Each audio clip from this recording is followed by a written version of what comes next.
This day, we are excited to be doing True Colors Podcast, episode 9. Y'all, we are already at 9 episodes. Thank you to everybody who has been rocking with us over the last several episodes. It's exciting to have a chance to chat with all the amazing artists that support the work that we've been doing and are bringing you all this great content. Like we've been doing for the last couple of weeks, this will also be a fundraiser for True Colors. We are in the middle of our hashtag We Are the Magic campaign. So we thanks everybody. We want to send a special thanks to everybody who's been supporting the work of True Colors. If you go to our website right now, we are doing matching donations with the City of Atlanta during our Power to Give. So thanks for donating here via the Instagram app, but also go to our website so that your donations can be matched thanks to the City of Atlanta's Power to Give. Today, I am so happy to be joined by Tinashe Kajese-Bolden. She is a multi-hyphenate. She is doing her thing. She is kicking ass all over the Atlanta and also nationally. So we're really excited to have her here. And we're going to talk a little bit about her. But I also wanted to shout out quickly, Men Not Miss, thanks to Eugene Russell, his amazing wife, Naima Russell, and their work that they're doing with Men Not Miss to represent Black fatherhood. So I decided to wear my hoodie today. But now that I've gotten that out the way, y'all, let's get excited. Let's get excited to welcome Miss Tinashe Kajese-Bolden in. As she joins, just list off a couple of things that Tinashe has done. You guys have seen her on stage in Proof in Detroit 67. You've seen her directing with Schoolgirls of the African Mean Girls play. She is a bold fellow at the Alliance Theater, one of our friends right up the street here in Atlanta. She has national and worldwide recognition as a Princess Grace awardee. You're going to see her in movies coming up. She's in some scenes with Idris Elba. Guys, like, we only have an hour, so I can't list all of the amazing accomplishments Tinashe has. But one thing I do want to shout out is that she is the amazing mom to some beautiful boys. So since we are representing parents here, I want to make sure that we shout that out. But welcome, Tinashe. Welcome, welcome, welcome. Hey, Jamil, how are you? Good, friend. I'm good. Thanks for joining me. Thanks for joining me today. Tinashe, man, it is so fun just to get a chance to chat with you. I have so many friends and colleagues who are doing some amazing work, but every time I look up, your name is next to another amazing project. So today I want to, oh man, I'm tearing up. Your work is so good. Don't get so emotional just yet. We have plenty of time to cry later. I'm so sorry. Every time I try to go without my glasses, my tears start to show up. But I'm a theater thug, so I might have to put these on. Anyway, so Tinashe, let's talk. Let's start at the beginning. When did you know that you wanted to be in this industry? You know, I think that I didn't even know that there was an industry. Mm-hmm. I grew up in Zimbabwe and in Kenya, and the notion of even being an actor was never, it wasn't that it was quelled, I didn't see it represented around me. And, you know, I grew up post-apartheid in Zimbabwe, and so unfortunately there's a lot of association with theater and those kind of people. You know, there's a very African notion of, well, those are what prostitutes do. So that I would do a couple plays, but I was more into, you know, being in the school band, and I was a painter. I actually got accepted to the London National School of the Arts very young, and I was going to become a fine arts person. But I always dabbled in a little bit of plays whenever there was an opportunity. And then I just had hit a, you know, like most young people, I was done with my parents and I wanted to get out of Africa. And so my parents agreed to let me come to the States to stay with my mom's sister. My mom's from the States, and she lived in Illinois. And I came here about 9 months before I was supposed to start school at Stanford. I got accepted into the program at Stanford, and I had 9 months to kill. And I really still didn't know I could do this as for a profession, but I was like, this is what I'm going to do. I know it's going to make my father really upset, and that's fine with me. And while I was in Illinois, my uncle told me, you know, you got to get out of the house after 3 weeks of staying inside. And so I ventured onto the U of I campus and saw a production of, it was Gem of the Ocean. Hmm. And I had never seen that many Black people on stage telling that we're not like my culture, but the invitation inside of it was, this is your story too. And I never experienced that much production level and just the power of it all. Long story short is that I ended up auditioning for their program there and got a full scholarship. And it really changed the trajectory of my life, both personally and professionally, going to the University of Illinois. So it was the experience with seeing Wilson on stage. It was the opportunity at U of I to work with the drama department. You got both your undergrad and master's degree there, or? No, I was in the BFA program, but they have a BFA and an MFA program. And the amazing thing about U of I's program is that it is a studio, but in a large university. So I trained in the same way that many of our master students. I had the same, professors. And in my own, ego, I felt like I am full up right now with all the craft that I need right now. And I don't want to go to grad school because I'm doing the same thing these masters degree people are doing, you know? And I just was so hungry to get to New York. I just was like, all roads lead to New York and all roads lead to Broadway. And then I will have arrived. And that's what I'm doing. So that's what my goal was. So let's talk a little bit about some of those, those steps along the journey. Because, it's easy for us to start with all the success that you're having in the moment. But what's been really amazing with this podcast is that we've been talking to people about the journey. We don't have to go step by step, but what are some of those? What's the highlight that lets you know, okay, yes, I'm as fierce as everybody else. But then what are the moments when you had to sit in a room somewhere and you got to ask that question like, oh, can I do this? Am I tough enough? Do I have the endurance? Maybe share one of each, one from each bucket. I think for me, what was a real awakening for me going to New York was that I went in like the early 2000s, where if you were a brown and curly haired, you need to be able to sing. And that just was not my thing. Like I'm an actor, right? And so I had a really hard time having to pivot and figure out, well, what is the thing that I'm going to be bringing into the room, even if I'm going into a musical audition? And the skill I brought in was just tenacity. Like, I'm going to act circles around all these singers, so you're going to think I can sing. And that served me well. My first Broadway show was a musical. I had no business in it, but I did it. You know, but then you go from a high of that and you realize, even though I'm on a Broadway show, I can't afford my rent. Mm.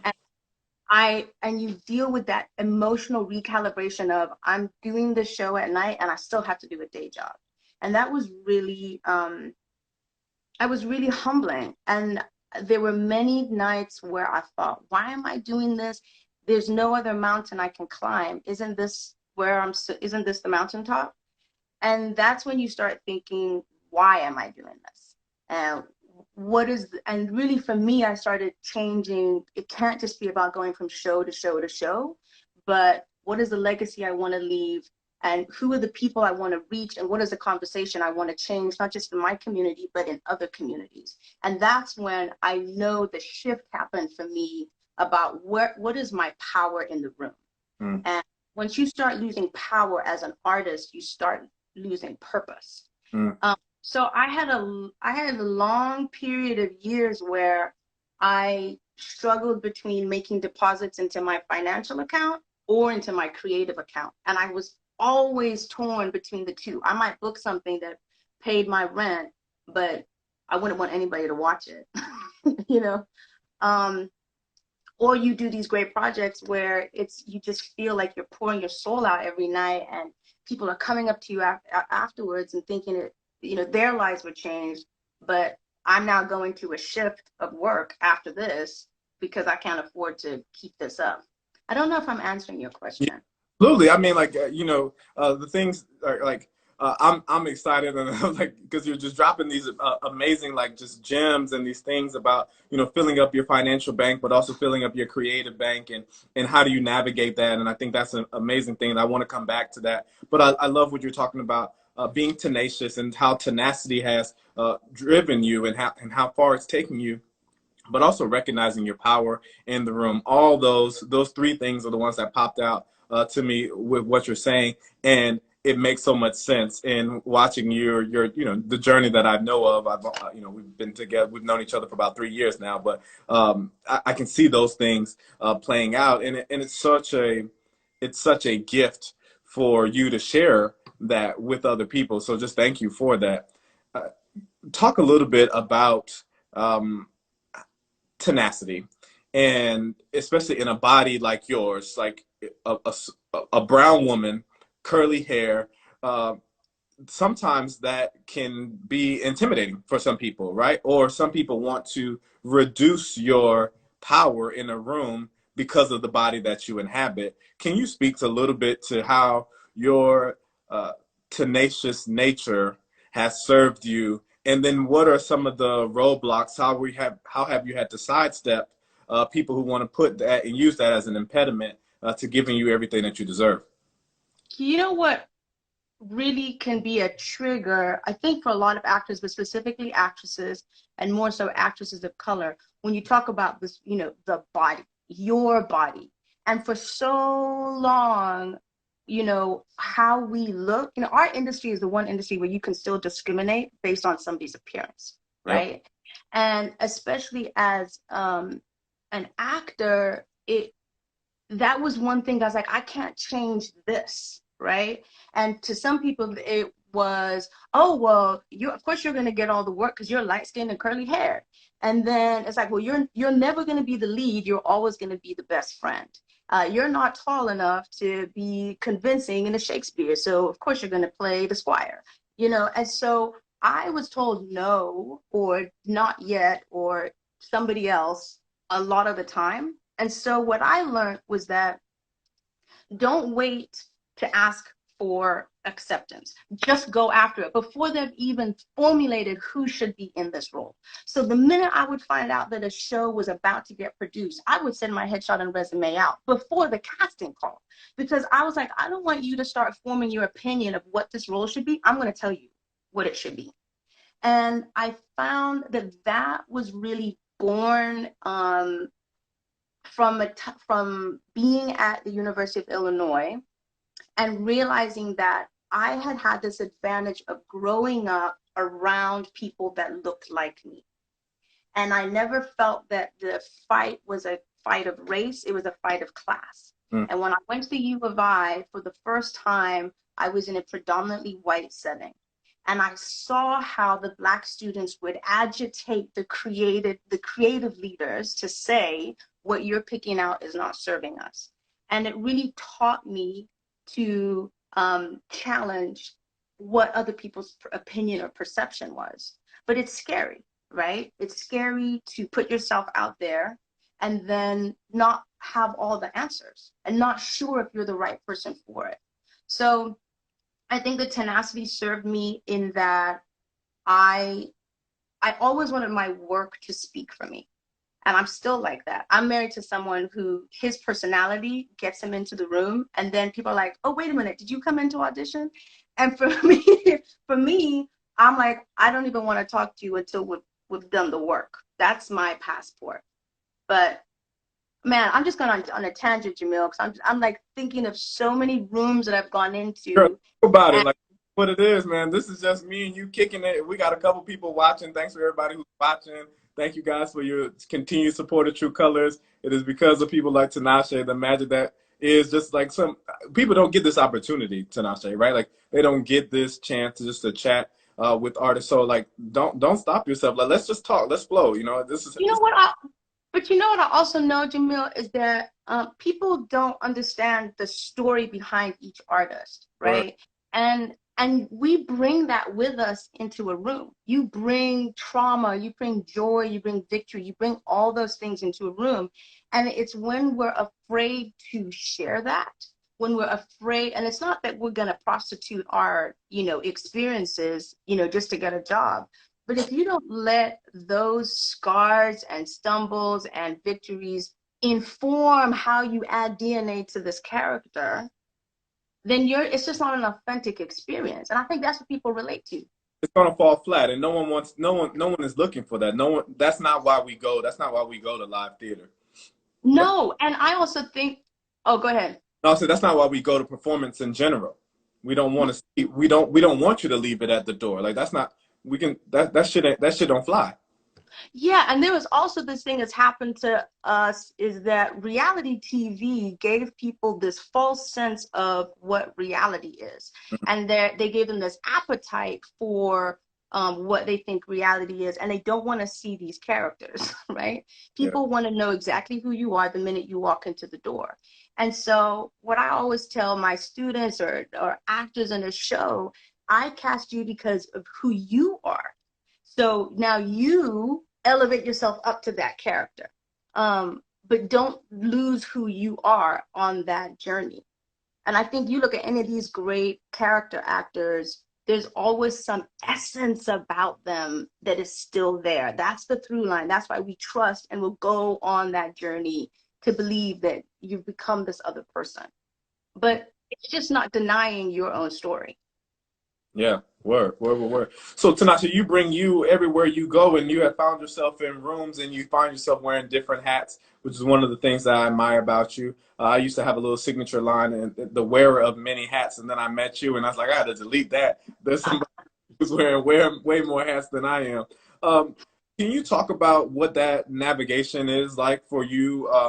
When I think you spoke a little bit about, recognizing your power in the room and not wanting to have that minimized. But can you just talk about how you have decided how you want to show up in rooms and when you want to wear a certain hat? Yeah, it comes from just a total desire of wanting to always be working. And I think it's because I don't come from a family of artists. Like my siblings are doctors. My father was, a huge corporate guy. My mother's a surgical nurse. My parents had, and my family have reliable jobs, right? And so I think, and I've always thought like, God, why did you make me an artist? Like I am somebody who needs predictability and I'm in the most unpredictable career. Tell me, what was your question again?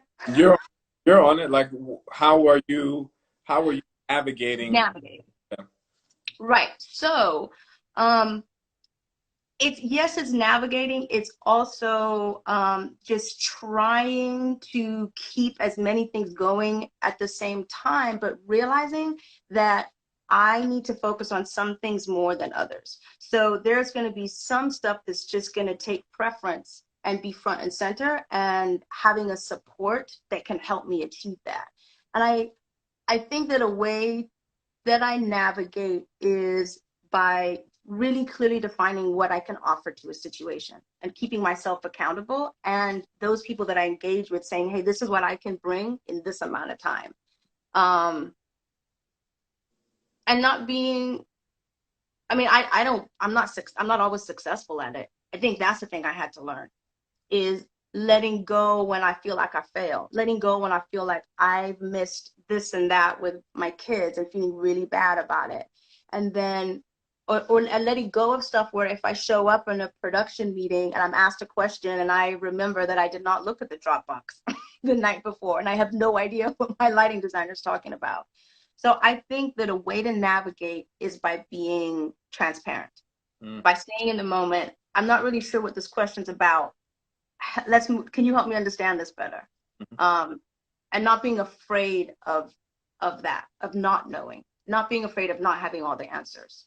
Yeah, I think it freed me up both in my process as a director and then in the positions of leadership that I've been able to assume, saying I don't know, right? Like it makes you a real person. We talked about not being flat, not checking yourself at the door. Hey, sometimes I'm gonna walk in a room and I've been doing everything else but doing the thing that that this meeting is about. And I'm going to be honest with you, like, hey, y'all, like, that's just where I'm at right now. But I'm going to try to be present in this moment to give what I can. But Yeah, but that doesn't mean it's a lack of preparedness. And I sure. think that's what I would so stress to other artists, especially Atlantan artists. I am a big proponent of being prepared because then you are less fearful to navigate the unknown. So it's kind of like, we talk about an actor's toolbox, the director, like, how do you front load before you get into a project so that you confidently say, I have researched and read everything I possibly can, but I have no idea where you're supposed to stand in this moment. Let's figure this out together. Well, and And then I think you talk. sometimes I just think sometimes people underestimate the importance of preparation Hmm. because it will inform you Sure. not just about this project, but the one to come and the one that's 10 years from now. You've been building up an amazing career, not just here in Atlanta, but nationally in all of the different, you know, hyphens that you've been able to play. Let's celebrate some of that. Tinashe, talk to us about what did it feel like to win the Princess Grace Award? It's nationally recognized. It has an international following. You're with names like Leslie Odom Jr., who's won it before. What does it mean for you as a testament to that person who was in a Broadway show who couldn't pay her rent? What does it mean for you to be recognized like that in such a capacity? I mean, just to keep it really surface level, it was so amazing to go back to New York, have a town car pick you up, have a beautiful hotel, have just be treated in a way that was just so celebratory of the grit and just the stuff you had to go through. It was so like it was just the little things. Like I got the hotel and there was this gift there, and I called Keith and I was like, "Oh my God, like they know my name, like this is real." And there's like a little Chardonnay and cheese platter, and it was like so silly, and yet you're like, "Wow, these people know that they're not just celebrating what I did, but they're celebrating the projection that I'm on." And like you said, it's just with these theater greats, and you go into this space of literally royalty. I've never met a royal person in my life, and when I met the Prince of Monaco, because he comes and greets every single person, and you get a picture with him, and it's a really powerful sense of validation that you are doing the right thing. So I think to share that with other artists and to share that through the eyes of my husband, who has been my partner from the beginning, when we were doing children's theater and driving around on a Pontiac, those are the wins that just tell you to keep on going. And it's not because it's an award. I mean, yeah, but I think that the financial element to it too is super supportive because it also frees you up to say, hey, I now have this foundation to be able to try new opportunities and build new relationships. And that's what this is all about. Yeah, word. Just wanted to give a quick shout out to Mr. Robert Connor, who is supporting the work of True Colors. Thank you very much, sir. Great Atlanta theater maker, director, Dominion Productions. We are super thankful for that, and thanks for everybody else who's watching in. So I love hearing that story about that because it is an opportunity just to pause, right? To pause and reflect and to be thankful. You telling that story of just riding around in a Pontiac doing children's theater, and then to get to be recognized in that kind of way. It's amazing.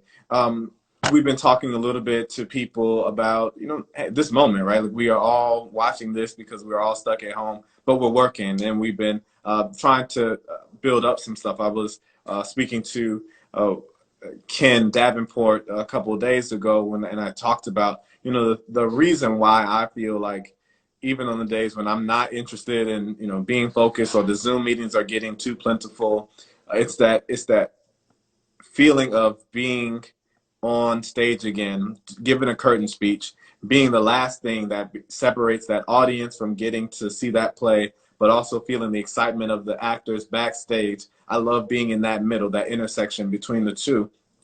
What are the things that you're looking forward to, and how are you staying busy creatively in this COVID moment? And listen, I know, yeah, go ahead. So I'm looking forward to so many. The first moment I'm looking forward to is that moment, that first day of rehearsal after we've done the first read through and we hear the play out loud and all the creative team is there and you're right on the precipice of possibility and people are excited about it. They're still grateful for the job. And it's like we're about to launch. That moment of us coming together is what is just something I am. It's this magnet I feel like I'm being pulled towards. Yes. But similarly, I mean, we're seeing all these people gathering, right? You're seeing all these pictures of people on beaches and graduations. There is such a hunger to be together. There's such a hunger for community. And while I don't agree with it right now, I do think that the power of gathering and sharing experience, there's going to be Zoom fatigue and screen fatigue, right? And it is such an opportunity for us as theater makers to rise up and answer that. And what we got to ask ourselves right now is, what is that answer going to be? Yes, there's space for us to be thinking about what is this moment that's created this moment, but my eyes are on what is the answer that we need down the road, you Mm-hmm. know, and what stories are we cultivating and taking care of so that we're ready to share them and we can be reminded of our shared humanity. Because don't you remember that moment where it felt like all the world was coming? It was like kumbaya. There was this moment for like a week where we all realized how awful this was, and we all needed to take care of each other. And I felt like the our our borders were so porous, and there was this sense of we have to take care of our neighbors. And you were hearing these great stories, and then that all went away. But that moment can be recaptured. And I think that our global consciousness has been raised. And I want to take advantage of that. Well, I think too, in that moment, I posit that artists were leading that moment, right? Like we were the ones who were leading and encouraging that level of connection and community, the ones who were reaching across those borders and those boundaries to say, no, like because of this moment, we too are like the Italians. We too are like those in China. We too are like the Australians. We too are every community being touched in Africa and Latin America, right? So I was very appreciative of the way artists were stepping up. And how did people respond? How did they create community? They banged pots and they made music. They sang, you know, they shared in community workouts. These are all tradition and acts of theater. And that just speaks to the root of what our work can do. It can just, I do think that it can close that gap of otherizing other people and other cultures. So now what I hope is that when we start doing plays that are set in Africa, that are set in Bosnia, you know, that we can, it's not their story, but how do we see ourselves in that? Mm-hmm. Yeah, True Colors audience members, Atlanta Theater audience members have seen you on stage, behind the scenes, doing a couple of different things at True Colors. And I'm sure one day, if and when you want to, you'll take my job and Don't leave us. No, you can't leave us, Jamil.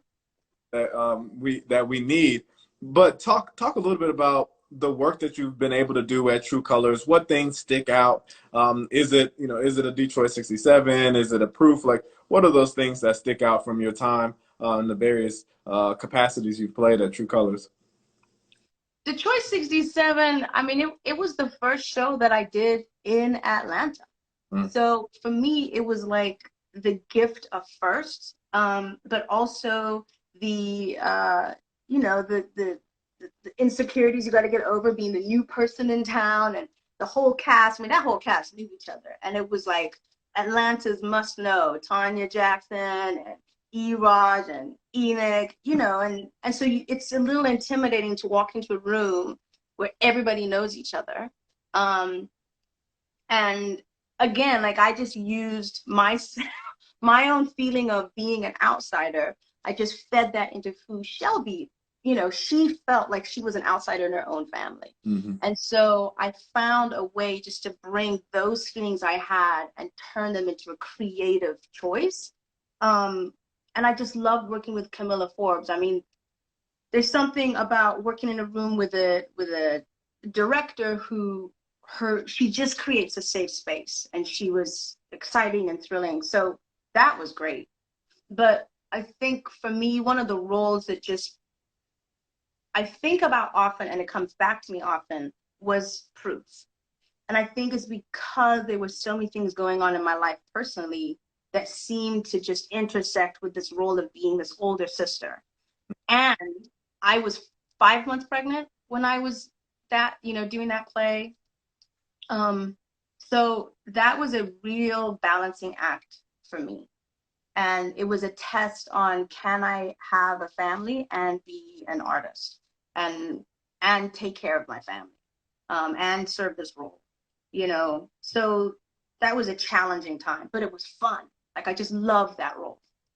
Yeah, people will get mad at me if I don't talk about schoolgirls at some point. But before I get there, I want to sit here because I want to be real about like if we can we just be real about what does it mean to be a parent and a theater maker and someone who is in high demand? Like I know I've been struggling and at various points during not just this quarantine but just over the last several years of wanting to be present, wanting to own up to my responsibilities as a partner and as a parent, and also recognizing that like, I've had this dream, I've had this passion, I've been asked to carry a load, I've been asked to work on this art, and because ours is not our jobs, sometimes it can feel like they aren't as essential or what have you, or that we are privileged in the sense because we live in we do a privileged thing,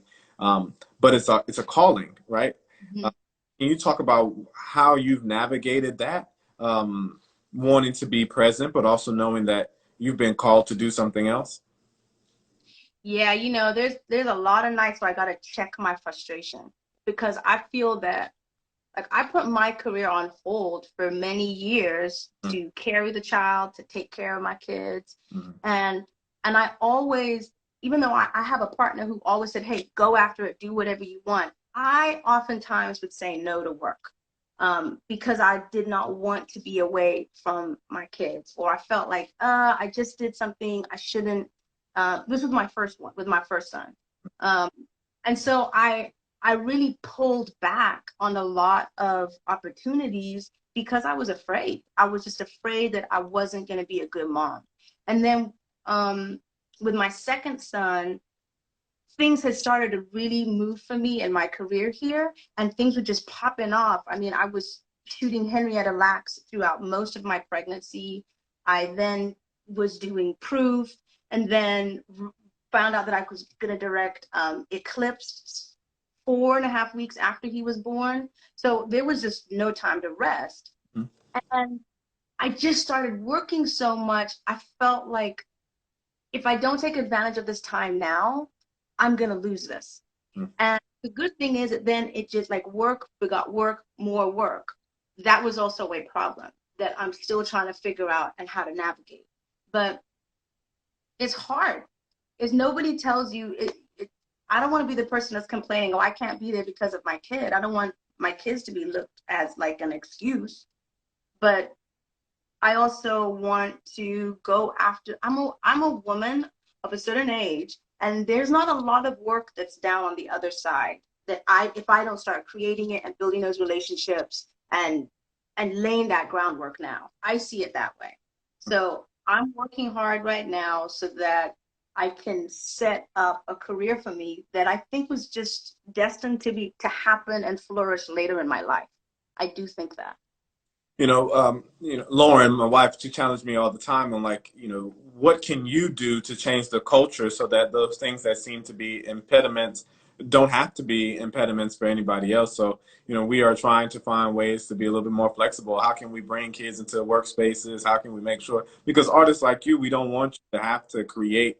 We don't want you to feel like you got to decide, can I take a show? Can I work on this thing? Or do I be a parent? So we are working on it. So I appreciate the encouragement and people like you and other parents that have worked at True Colors to help us shift our culture so that we don't have to force artists into this false dichotomy because it's not real. It doesn't have to be real. We can change it. It is our structure. We're able to change it. So here we are. Now let's talk about this hit that was Schoolgirls, or the African Mean Girls play. That was just the last thing that we did at True Colors. Right before the world stood still for a little bit.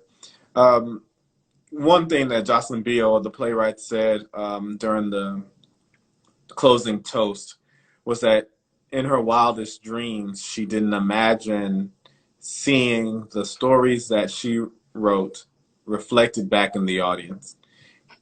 Speak a little bit about, as you're navigating that, as you're working and you're in the middle of it, and you're in the middle of that 10 out of 12, or you're in the middle of that run through that doesn't go the way you want to.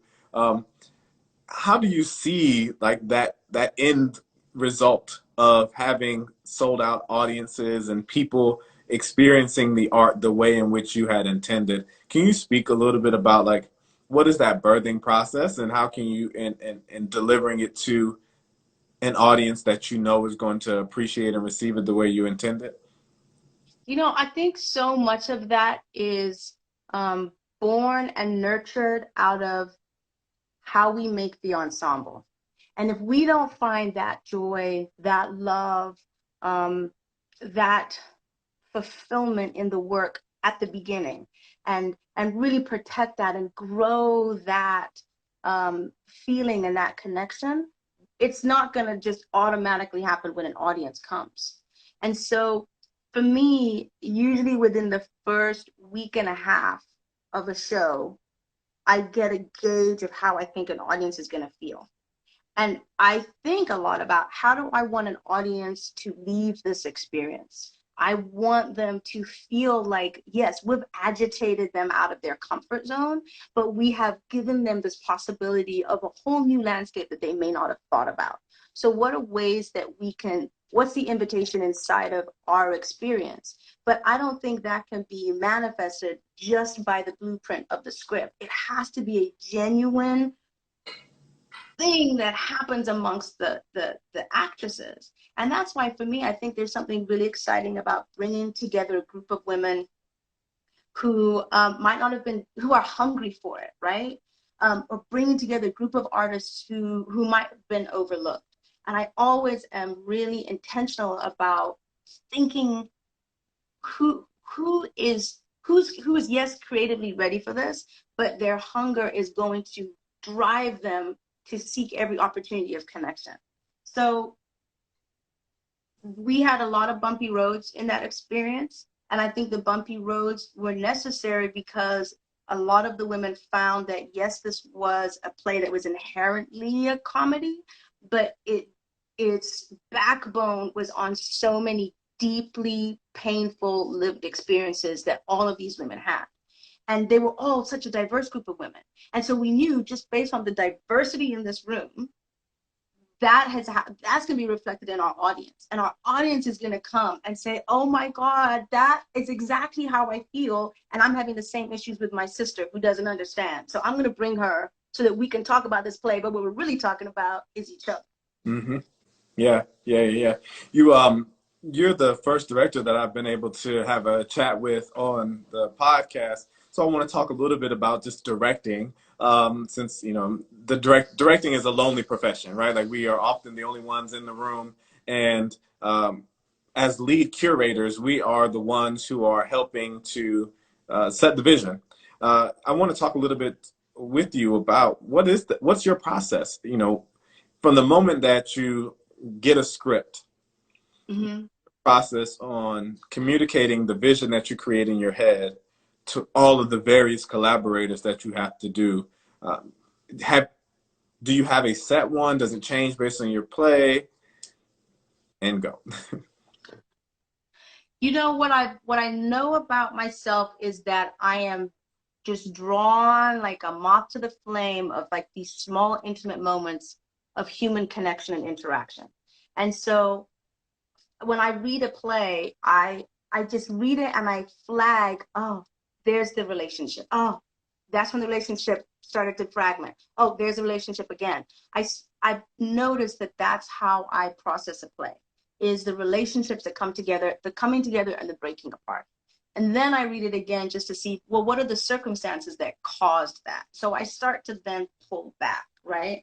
And then as I read it more, I start to think about how do I explode this moment in a visual picture that will help support it as well? How would I imagine these bodies moving through space? And what does the light feel like? What does the environment feel like? Am I closed in? Is it open? And that leads me to then start looking at designers' portfolios and what their aesthetic is. And I found that, when I was first directing, and I think with synchronicity, I was kind of given my set, a lot of my designers, you Mm-hmm. inherit them, right? Because the theater's like, this is who we have and this is who you're going to use, and so you figure it out. But as I started really learning how I wanted to collaborate with people, I realized that you have to have an anchor.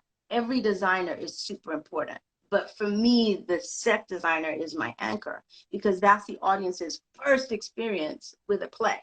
So when they walk in the room, what do they see and where have you taken them?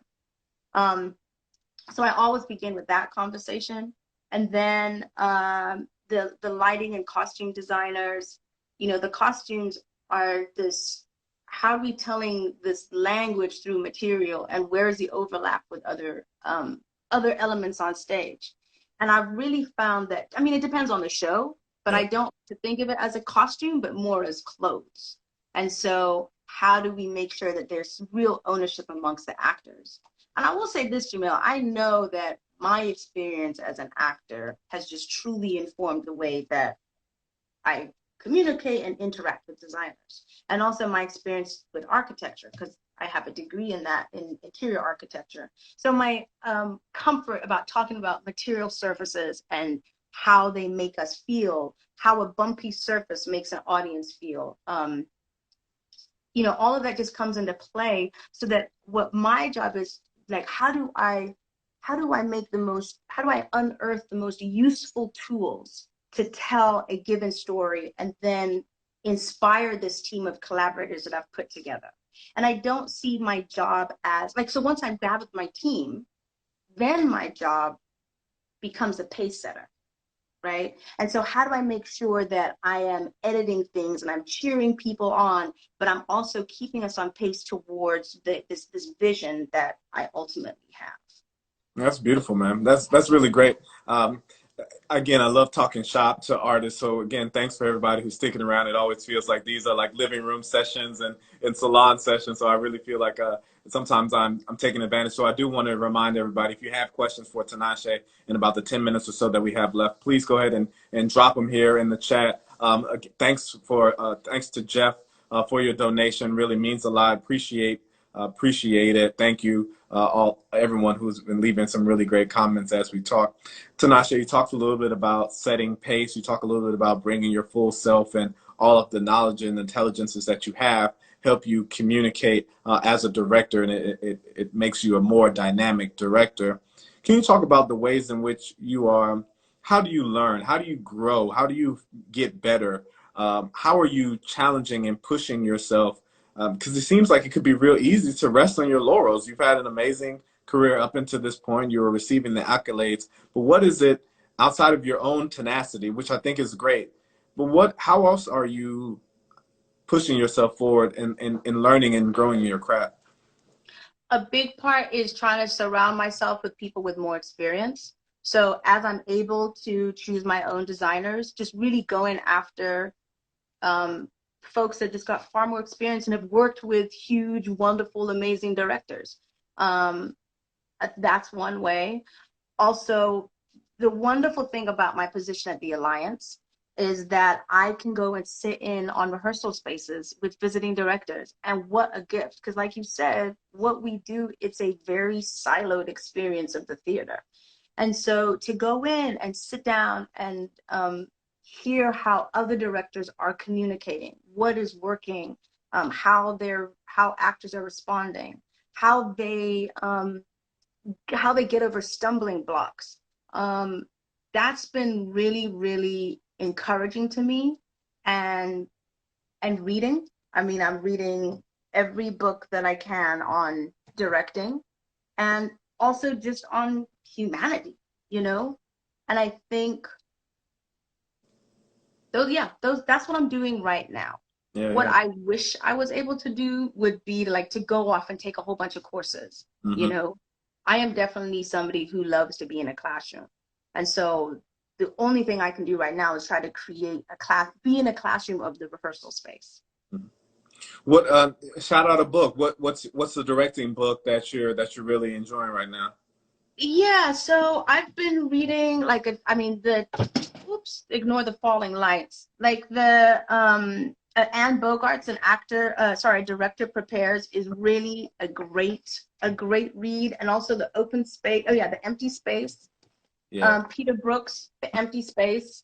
This Sure. is a really good book. Just thinking outside of how we traditionally stage or imagine a play. And I think that's the next hill that I'm wanting to overcome is really taking a lift off of what's on the page and thinking in a much more dynamic, what is possible way. Yeah.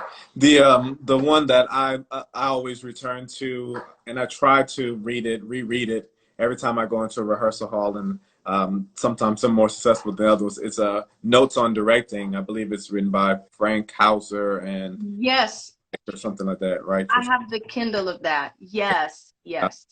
That one a lot. And for me, the thing I always have to remember is every scene is a chase scene. That's one of my favorite notes in there. That every scene, someone wants something, and they are in pursuit of that. And whether they're being thwarted or not, those are the tactics. Those are the objectives. Those are the things that can play. That's the action that we want to pursue on stage. So yeah, I love that. Again, like I said, I love talking craft. Before I let you go, Tinashe, this is the season of the She Griots. We are celebrating Black women storytellers all season long at True Colors, and we are running until this current season runs until July 31st. But we are wanting to just remind people, although we've had to postpone our production of Maria and Rosetta, when we are able and it is safe for people, especially people that look like us, Black people, to come back to the theater, we will bring Maria and Rosetta back. We will close out the She Griot season when that happens. But you gave us in your She Griots challenge. Thank you for doing that. You told us a little bit about what does it mean to be a She Griot. For those who haven't had a chance to check that out, we encourage you to do it. But give us a little taste again. What does it mean for you to be a She Griot? Who are the She Griots in your life that you want to shout out? Um, Being a she griot is, I think, being present in the moment and collecting stories of the moment, wherever you are right now. And I think it's also being a contributor and speaking up and knowing your truth and creating a safe space for other women to tell their stories. For me, I feel like that is what my role is. It's just to keep holding that door open and inviting conversation that reflects the city we're in and also the world that we want to be in. Right now, I tell you, my mom is such an amazing person. She's with us right now, and we are experiencing this time where she's able to share stories in the moment of what I did as a kid because she's seeing my sons doing it at the same time. And so while it's very humbling, it's just brought a lot of laughter and joy. And I'm really grateful for it, especially when we're having some really hard, tough conversations. My mom is Caucasian. She's from Kansas and she's lived in Africa most of her life, but topics of race are, they can be hard even within a family. And this time together has challenged our conversations. And I'm grateful that my sons can witness the stories and conversations that we're sharing. Yeah, man. Well, y'all, thank you very much for listening in. Thank you, Tinashe, for sharing all of the gems that you shared with us. For from the beginning of reminding people that there are things that are going to fill up your financial bank, and there's also things that are going to fill up your creative bank and how you navigate that. Reminding us to be tenacious. I think we had a couple of tenacious Tinashes that were in the chat. So Don't don't be mad at me if that becomes your new nickname. I say it a lot. You were reminding us that, not to let other people see you, your body, to limit you, and to be reminded of your power and how you hold power. You talk to us about how you navigate all the different dynamics of, when you choose which project, what type of art do you want to create in that moment, but also how you show up in rooms and you bring your full self. So you've just dropped so many gems along the way. I encourage people to that, if you came in at the end of it, please rewind it back. We're about to put this on IGTV, but thank you very, very much, Tinashe, for sharing your time with us. We really, really appreciate you. I know you got tons of things that you could be doing, but thanks for rocking with us for the last hour or so. Can I give you a shout out, Jamil? I so appreciate these podcasts. I so appreciate the work that you are doing at True Colors and within our community. And you are just such an inspiration, and I appreciate you. I appreciate you. I love you. And I thank you for all that you're doing. Thanks, man. Thanks. Yeah, thank you. I love you too, Tinashe. Thank you so much. All right, y'all. Come check us out next week. We will be back with the True Colors Podcast, episode 10. This is our final single-digit show. We were happy to have Tinashe on there, but we'll be back next week, Thursday, 1 o'clock p.m. You know where to check us out. Until then, y'all, be safe. Stay your ass at home if you don't have to go out. Stay your ass at home. Be safe so we can gather together again. Bye, y'all. Bye.